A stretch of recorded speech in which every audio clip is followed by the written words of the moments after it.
Halo, saya Yudi Sardana. Buat geng random, jangan lupa like dan subscribe Bali Mampir. Kalian lihat terus konten-kontennya banyak sekali dan bermanfaat.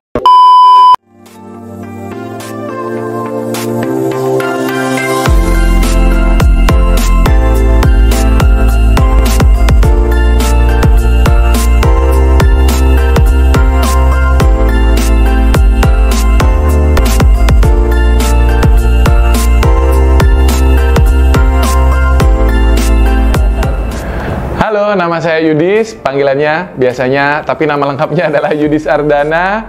Asal saya dari Denpasar, Bali. Orang tua saya sebenarnya biasa aja, mereka dulu backgroundnya wira swasta, ya tapi sekarang kedua-duanya sudah pensiun.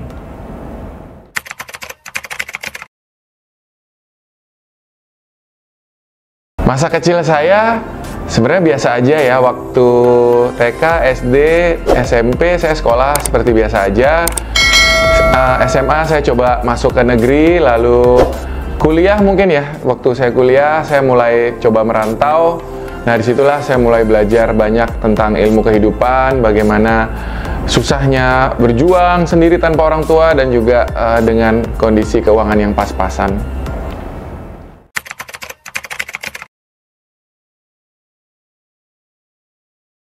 Jadi arsitek, jadi pebisnis, mungkin seperti itu.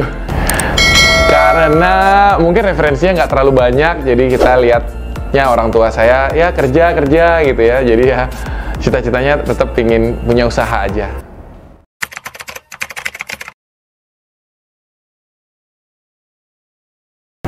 Sebelum jadi YouTuber, saya ada tiga sebenarnya. Yang pertama adalah jualan juga. Saya punya toko alat sulap. Itu jualan sekitar 8-9 tahun. Yang kedua tuh ada jadi performer, jadi magician. Jadi kita main di hotel, di birthday, di wedding gitu. Sama yang ketiga, saya juga sempat kerja di perusahaannya orang, jadi fotografer wedding itu selama 2 tahun.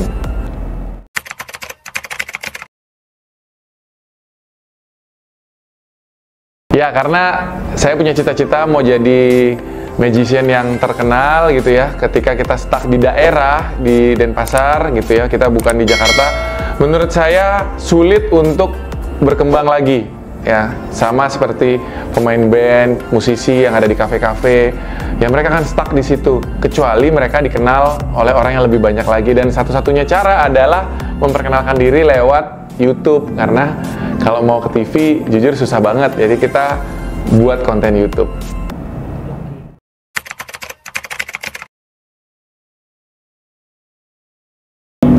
Awalnya sekali itu ketika saya masih jadi magician aktif, mau mempromosikan diri sebagai seorang magician supaya dikenal lebih luas, saya meng-hire ya, jadi kita sewa jasa syuting lah, bilang aja gitu ya. Jadi ada orang yang datang terus dia syutingin saya dengan kameranya, lalu mengeditkan juga, lalu filenya baru diserahkan ke saya dan saya upload ke YouTube. Awalnya seperti itu terus selama beberapa video, lalu saya nggak mampu lagi bayar, akhirnya saya minta tolong pada teman saya untuk bantu rekamin, terus saya ngedit sendiri selama kurang lebih hampir 1,5 tahun itu. Kurang lebih awalnya seperti itu.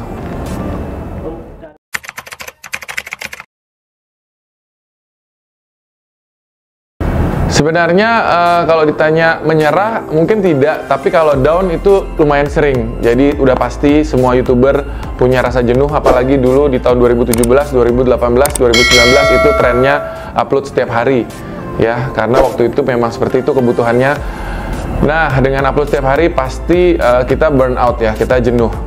Tapi saya tetap berusaha karena saya punya goal, saya punya misi, punya cita-cita di mana saya pingin memang menjadi orang yang dikenal lewat konten-konten saya di YouTube. Jadi saya tetap setiap kali jenuh, lebih baik kita istirahat sebentar, lakukan yang kita suka. Biasanya saya jalan-jalan, atau nonton, atau makan, atau shopping. Ya, setelah itu kita ngonten lagi.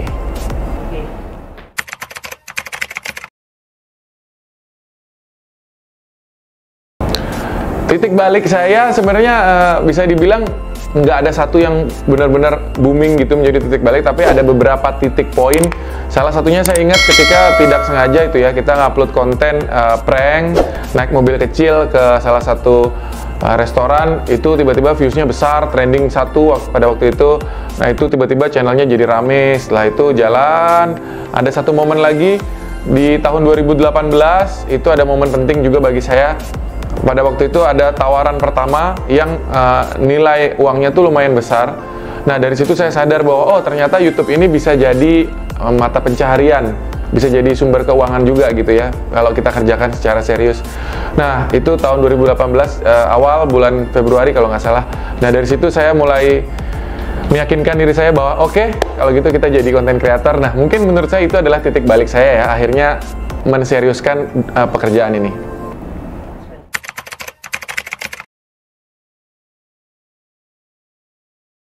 Kiat-kiatnya sebenarnya udah banyak sekali kalau sekarang di tahun 2023 apalagi ya.